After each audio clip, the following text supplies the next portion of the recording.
So on to the draft. Interesting that it will be not only on ESPN and their platforms, but it will also be on the NFL Network with a separate broadcast. Again, the usual ESPN cast will be there. That's what Mike Greenberg and the different analysts, including Booger McFarland and others. Mel Kiper, Mel yeah. Kiper, of course, is back there as well. Mel's And big then board. the college game day version on ABC. All right, so that's on ABC. And then the NFL Network will have Rich Eisen, my guy Charles Davis, Joel Klatt, Daniel Jeremiah, and Joel others. Klatt, yep. Many wondering, is this the last iteration of the NFL Network doing its own draft coverage? Will it from here on out, because ESPN has taken over, essentially be an extension of ESPN's personalities being there? All right, so with all the buildup and all the attention and the millions that are going to watch, what do you make of all this as we head into Thursday, Friday, Saturday this weekend?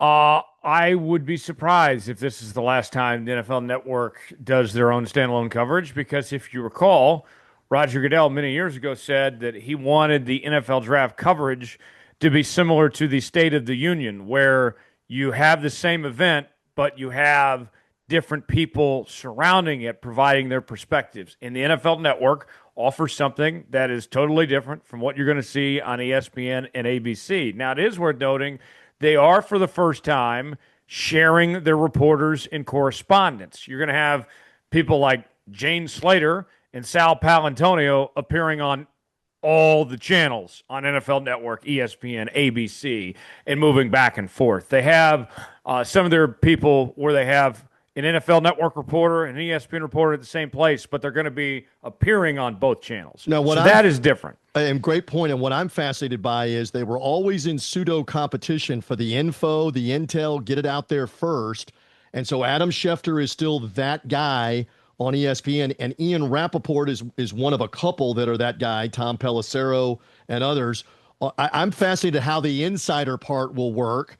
Will they keep them separated where Schefter's only on the ESPN ABC, Rappaport's only on the NFL Network? And what about the competing of who can find out about the trade first, or who can find out about why they took that guy, not that guy? What do you make of that, Tyler? Yeah, isn't it going to be funny when, let's say, Rap Sheet gets to it first, and they go to Schefter and say, well, our colleague Ian Rappaport broke this story a few moments ago, or vice versa. Right. And Rap Sheet, it's very important to note, his contract is about to be up at the end of this month, I believe. I hear there's an opening at the Athletic these days for an NFL insider. Oh, put the details together, and could there be another opportunity for him somewhere else? Yes. That will be fascinating.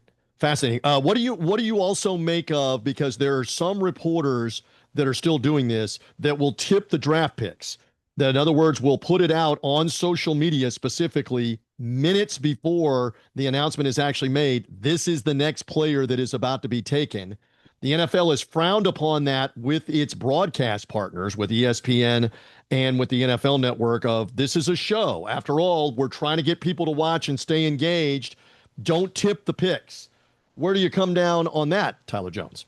I have no problem with tipping picks, and I think it should be encouraged. If you have the scoop, you should put that post out there. Or what I would like to see, if Schefter and Rap Sheet and those guys get it, go ahead and tell us on the broadcast right then and there. Beat Goodell to the podium and give us what that information That's is what going they to be. used to do, and that's what the NFL has come down on and said, don't do that. Keep the 3 or 4 minutes of drama as 3 or 4 minutes of drama.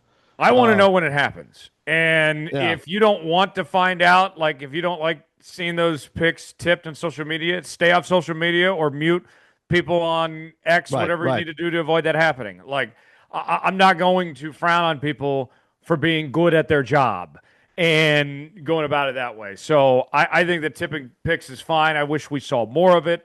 And